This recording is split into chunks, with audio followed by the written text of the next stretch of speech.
Hello everyone, I'm Michael Serapio. Rob Oliphant is the Parliamentary Secretary to the Minister of Foreign Affairs, and his job is to defend the Trudeau government's foreign policy in Parliament. But earlier this month, Oliphant was caught criticizing his government's policy by speaking out against Ottawa's handling of the war in Gaza.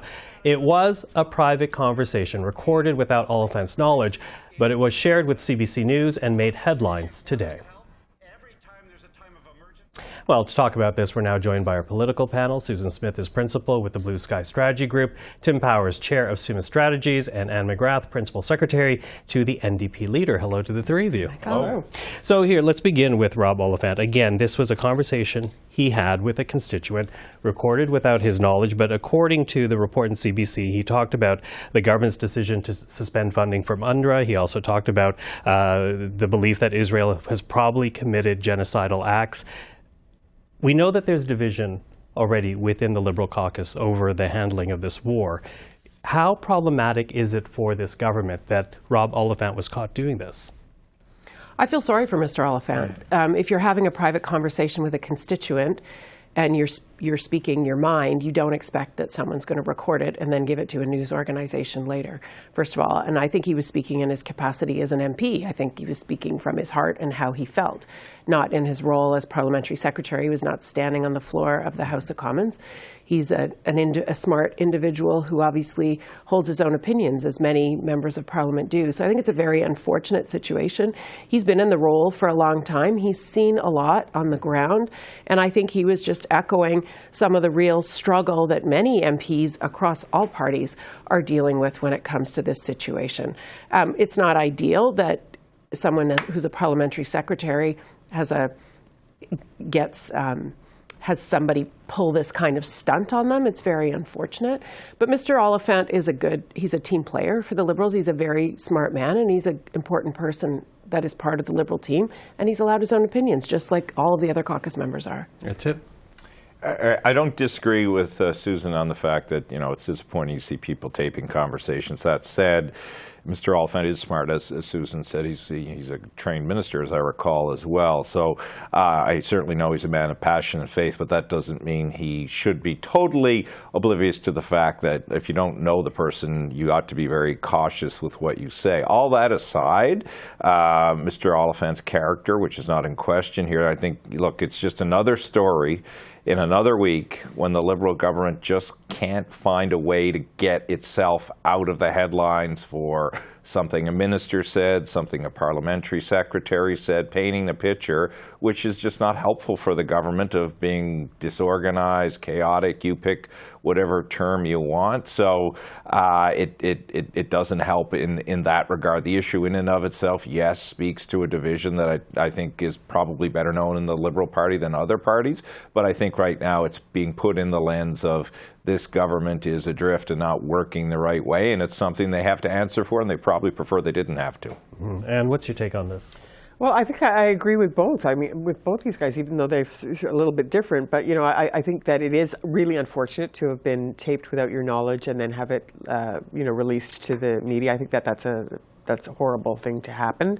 On the other hand, he is experienced. He knows that these things can happen. It's not the first time something like this has happened in politics. And so I think you have to make the assumption that what you're saying has to be broadcast worthy, not just, you can't just do that kind of thing. So I think, in his role as an MP, if that's how strongly he feels, he does have to be clear about it. And, the Liberal Party does have a lot of divisions in it around this issue in particular. And perhaps it serves them well in some ways, because they get to appeal to every community. I think I wish they would be a little clearer about where they stand on this, but I think it's unfortunate that they have all of these different positions, and they're not able to clearly speak as the government. But he is the parliamentary secretary, the Minister of Foreign Affairs. So it's a pretty big deal, I would say, in that sense. Yeah, I'm going to pick up on that point, but I do want to play for everyone here and for people at home what we heard from the Prime Minister today, because he was asked about the report. Take a listen to Justin Trudeau as he spoke earlier in Winnipeg. One of the strengths of the Liberal Party federally is that we have always had a strong number of people who feel and who reflect the diversity of perspectives and views across the country. We have a large number of Muslim MPs. We have a large number of Jewish MPs. And the kinds of conversations that go on within our party are not always easy. But they reflect that diversity of conversations happening across the country.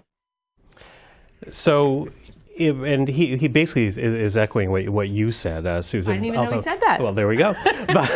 But what stood out for me as he answered that question is he did not express support for Mr. Oliphant. He did not say that we will get past this or anything of that matter. So will there be repercussions here? Can Mr. Oliphant, again, given the position that he holds, still have that job? Well, I actually took that differently, took his comments differently, and his tone in particular. He didn't sound angry. He was saying something that he said before, and as I was watching that, I was thinking, wow, he didn't throw Rob Oliphant under the bus there. So that's my take on the Prime Minister's response to that. I think that was a very reasonable response from the Prime Minister. It's a very true response. We know that the Liberal caucus is very divided on this very complicated and very tragic issue. So I think Mr. Oliphant will survive this. He may get his knuckles rapped. He'll now learn never to trust anybody ever again on a conversation. How awful is that? But I think they'll be able to get past this. Well, that clip could have been the same clip he played after Ken MacDonald went off on whether there should be a leadership review or not. That's the standard defense.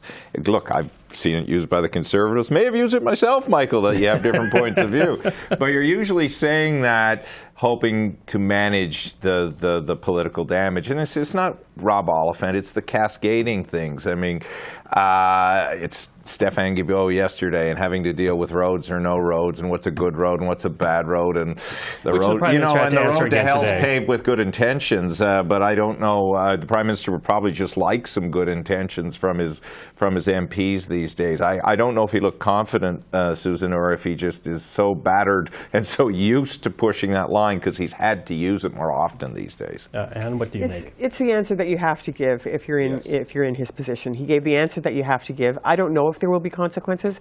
I would probably put money on the fact that if there are consequences, they won't be immediate. Some time will pass, and then might be some changes made. Okay. The thing with Oliphant, too, is they have to be careful with Rob Oliphant because he is in a seat, and he himself is well liked as a constituent MP. And if the polls are to be believed, you don't want to be trifling with some of these MPs who you will need to get re-elected, too. Yeah, and of course in Toronto as well, which the Liberals need to hold. So of course we're going to keep watching that. Listen, I need to move to pharmacare now because we're now about 2 weeks away from the March 1st deadline. The funny thing was, I think, who should I begin the conversation with? How are negotiations going, Anne? Because to hear it from your leader, not well at all. Well, I'm not going to talk about details of the negotiations or anything like that, but I will say that it is a bit of a knife's edge right now. I mean, it is not clear to me where we're going to end up. There are, as you said, there's only a couple of weeks left. There was an extension. The legislation was supposed to be in place by the end of December. It wasn't. There was a feeling at that time that we were fairly close, and so that we could have an extension to March 1st to get it done. But it doesn't seem like it's moving very significantly at the moment. That said, anything can happen in the next few days. I think that the Liberals have to decide whether or not they want to continue with this or whether they want to walk away. Mm-hmm. Well, I will say when we listen to the health minister, Mark Holland, he talks about not so much a single system, public system, single payer system, which the NDP is pushing very hard on. He seems to be making the signal that so long as people who need the medication is covered, then pharmacare will be a success, which makes me wonder whether or not the Liberals are walking away from this deal to try to put about a different type of system, which, quite frankly, if the deal fell through, they could forward with their own pharmacare plan if they wanted to. So transparency, Michael, my firm does work for an organization in the benefits space, so just to put that out there.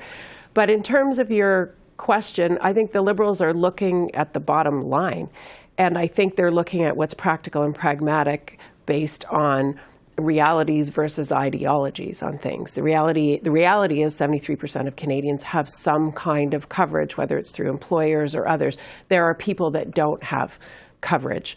And so how do you close those gaps? What can we afford as a country? We've got dental care, we've got other things. So how do you get the medicine to people who don't have it, have no insurance whatsoever, without at the same time scaling back the benefits that you may have through your employer, because a universal payer pharmacare system may end up with less on the table than what you already have through your employer system. So I think the Liberals were working in good faith with the NDP. That's what I understand there to be. But they are constrained by the realities of being in government, the realities of looking at the purse strings and understanding what's realistic and doable for people. Yeah, it's really fascinating what they leak. They're potentially going to, Anne would know better, but according to, I think it's the Star, they're talking about providing funding for birth control and diabetes. Birth control, by and large, is used more by women, younger women. Where are the Liberals falling behind in the polls to the Conservatives right now? There. So it's really fascinating, some of the items that they're leaking. I suppose their strategy is to hope if they do walk away, they'll probably come back with something like that and can claim they were standing up for different cohorts of people who find the cost of drugs difficult in those spaces. So, you know, good intentions maybe, I don't know, but they haven't lost their edge to try and point out political benefit to some of what they're considering. Yeah, you know, and you were instrumental in constructing this supply and confidence agreement. And I do wonder, this pushback on a public system, does that surprise you? Well, I think that it surprises me to some extent, yes, because the agreement itself does not commit to any big, large amounts of money or anything like that, right? I mean, it is like sort of starting off with things like having the formulary of essential drugs by the end of the agreement. But the framework, the legislative framework, is very important, and that is intended to be public, single-payer, universal, and it is based on all of the experts and reports and commissions, including this government's own report, that said that that is the most pragmatic, effective, and cost-efficient way to have a pharmacare system. And it would actually, yes, there would be some costs. There are also some savings. Mm-hmm. Well, you know, as we look at the timeline, for people who don't know, Parliament goes on break next week, and then we're back, essentially a 5-day countdown when Parliament returns. Of course, talks don't have to end because of that. How confident are you that we're going to see some type of legislative framework? Oh, I think Anne's the one that can give you a better answer to that than I can. Well, that's why she's my finale. I know. That's why I'm going to end last. I think the Liberals have good intentions, but as I've said, they're the ones that have to decide, are there billions and billions and billions of extra dollars in the fiscal framework to be able to deliver it? What is the framework that best helps Canadians who have nothing? So can they reach agreement with brilliant negotiators like Anne at the table? I'm sure they'll be able to find some common ground.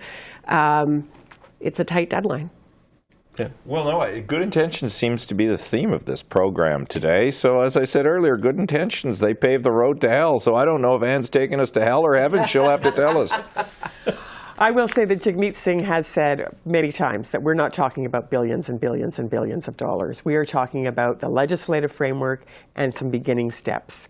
You know, if this had been done before Christmas, according to the timeline, we would have just probably been looking at the legislative framework.